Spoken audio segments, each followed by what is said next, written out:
Hello friends, welcome to uncensored अफसाने। मैं आपका दोस्त Nilesh Bollywood and Gulzar series में आज गुलजार साहब के एक और क्लासिक गाने के बारे में आपसे गुफ्तगू करना चाहता हूँ। चलिए शुरू करते हैं।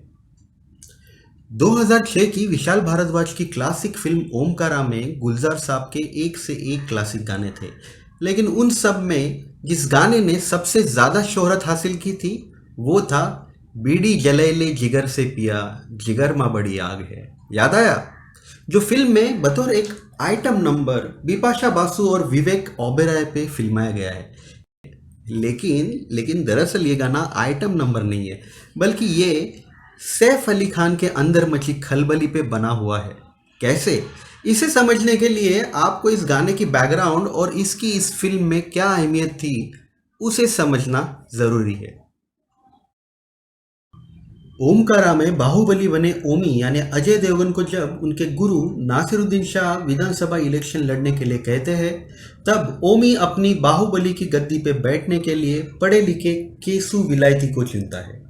इस घटना से ओमी का 15 साल पुराना सबसे वफादार साथी लंगड़ा त्यागी यानी सैफ अली खान के अहम को ईगो को ज़बरदस्त चोट पहुंचती है, क्योंकि सब अच्छे से जानते हैं कि लंगड़ा होने के बावजूद भी ओमी के गिरोह में लंगड़ा का ही कद सबसे ऊंचा है। अपनी जिल्लत का जहरीला घूंट पीकर चुपचाप केसु को अपना नया बाहुबली, नया आका मानना लंगड़ा की घोर मजबूरी, गजब बेइज्जती है। इसलिए अब किसी भी कीमत पे इस जिल्लत का, बेइज्जती का वो बदला लेना चाहता है। लेकिन बदला लेने के लिए वो अपनी हिम्मत नहीं जुटा पा रहा, और ऐसे माहौल में फिल्म में ये गाना आता है। इस गाने में गुलजार साहब ने लंगड़ा त्यागी के अंदर उठ रहे तूफान को बड़ी ही दिलचस्प तरीके से शब्दों में लपेटा है, और उस पर चार चांद लगाया है विशाल भारद्वाज जी के म्यूजिक और शानदार डायरेक्शन ने। भले ही ये गाना केसु और बिल्लो बनी बिपाशा बासु गा रहे हैं, लेकिन इसमें जज्बात है लंगड़ा त्यागी के।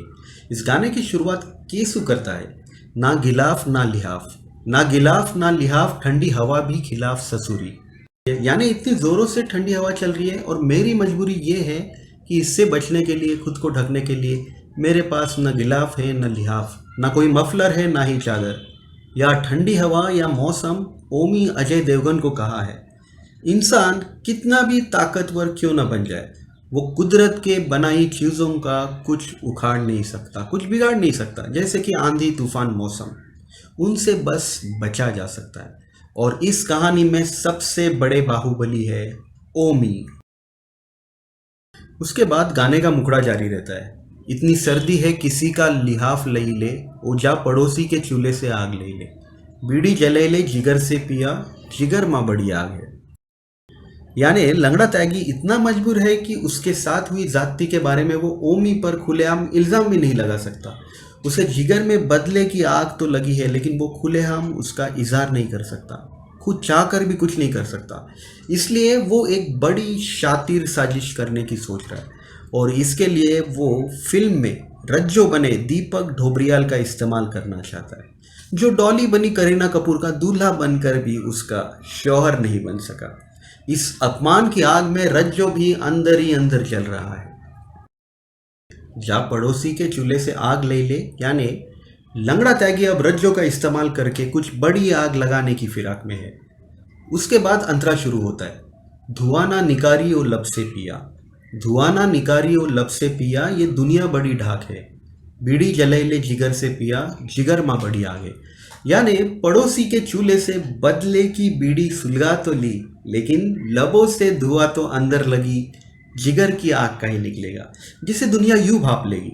तो जो भी करना है बड़ी सावधानी से, होशियारी से करना होगा, ताकि किसी को भी तुम्हारे अंदर लगी आग की भनक ना लगे। उसके बाद दूसरा अंतरा आता है, ना कसूर ना फतूर, ना कसूर ना फतूर, बिना जुर्म के हजूर मर गई, हो मर गई। ऐसे एक दिन दोपहरी बुलाई लियो रे, बांध घुंघरू कचेरी लगाई लियो रे। इसमें लंगड़ा त्यागी के अंदर की भड़ास साफ साफ नजर आती है। उसे समझ नहीं आ रहा है, ना तो उसकी कोई गलती थी और ना ही उसके अंदर कोई कमी थी, फिर क्यों उसको दरकिनार करके ओमी ने उसकी जगह केसु को बाहुबली बना दिया। आखिर उसकी 15 साल की वफादारी के बदले उससे ये नाइंसाफ़ी क्यों हुई? आखिर किस जुर्म की उसे सज़ा मिली है। एक दिन अचानक उसको कचहरी यानी ओमी ने अपने दरबार में बुला लिया और बिना उसका कोई ख्याल किए उसकी जगह केसु को बाहुबली बनाने का फरमान दे दिया। और न चाहते हुए भी लंगड़ा त्यागी को उसे मानना पड़ा, जैसे कि मानो भरे दरबार में ओमी ने उसे घुंघरू पहना दिए। यहाँ पाँव में घुंघरू बांधना यानी ओमी की ओर लंगड़ा त्यागी की वफादारी से ज़्यादा उसकी लाचारी, उसकी बेबस गुलामी दिखाई देती है। और अंतरे के अंत में अंगीठी जलैले जिगर से पिया, जिगर माँ बड़ी आग है। बीड़ी जलैले जिगर से पिया, जिगर माँ बड़ी आग है। यहाँ लंगड़ा त्यागी के अंदर की आग अब धीरे धीरे इतनी बढ़ चुकी है कि उससे आसानी से अंगीठी भी जला सकते हैं। उसके बाद अंतरा आता है, ना तो चक्कुओं की धार ना दराती ना कटार, ना तो चक्कुओं की धार ना दराती ना कटार। ऐसा कांटे के दांत का निशान छोड़ दे, ये कटाई तो कोई भी किसान छोड़ दे। ऐसे जालिम का छोड़ दे मकान जोड़ दे रे बिल्लो, ऐसे जालिम को छोड़ दे मकान जोड़ दे। ओमी के बेरहम नाइंसाफ़ी के वजह से लंगड़ा त्यागी के मन पे ऐसा गहरा निशान बन गया है जैसे किसी बेहद खास माशूका के दांत के निशान, जिसे ताउम्र कोई चाहे तो भी मिटा नहीं सकता।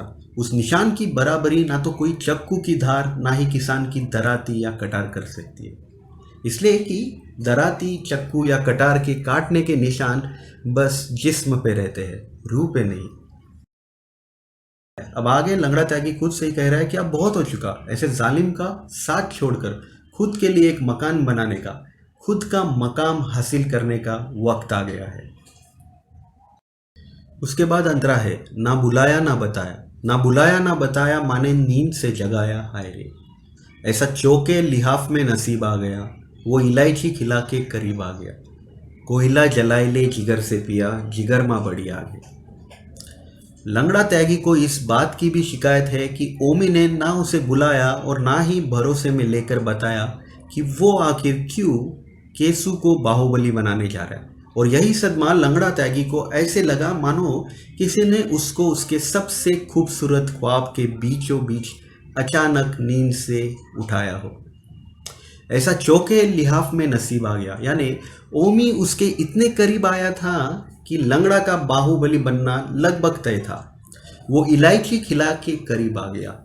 अक्सर इलायची का इस्तेमाल स्वाद के लिए नहीं बल्कि मुंह की बदबू छिपाने के लिए किया जाता है, जो ओमी कर रहा है। ओमी को इस बात का पूरा एहसास है कि वो इलेक्शन जीतने के लिए, अपनी छवि सुधारने के लिए पढ़े लिखे केसु को उसकी जगह बाहुबली बनाकर लंगड़ा से घोर नाइंसाफ़ी कर रहा है। ओमी भी जानता है कि लंगड़ा त्यागी ही बाहुबली बनने लायक है, फिर भी वो जानबूझ के अपने मतलब खुदगर्जी के लिए केसु को बाहुबली बनाने जा रहा है। इसीलिए दो मीठे बोल बोलकर जैसे तैसे त्यागी को शांत किया जाए, यही उसकी पॉलिसी है। कुल मिलाकर इस गाने में एक इंटरेस्टिंग स्टोरी टेलिंग है। लंगड़ा त्यागी के मन में लगी अपमान की, बदले की आग की। जो आग पहले एक छोटी सी बीड़ी जलाने लायक थी, वो धीरे धीरे अंगीठी और आखिर में कोयला जलाने लायक बढ़ चुकी है। कोयला जो खुद जलता है और दूसरों को भी जला के राख करता है। और ये गाना ओमकारा की कहानी में लंगड़ा के बदले की आग अब आगे क्या क्या जलाने वाली है, इसके बारे में ऑडियंस को आगाह कर रहा है, प्रिपेयर कर रहा है। क्या अब भी आप इस गाने को आइटम नंबर मानेंगे या कुछ और? कमेंट करके ज़रूर बताइएगा। ये वीडियो अच्छा लगा तो लाइक, कमेंट, शेयर करना। फिर मिलेंगे अनसेंसर्ड अफसाने में। तब तक अपना और आपके अपनों का ख्याल रखिए। जय हिंद।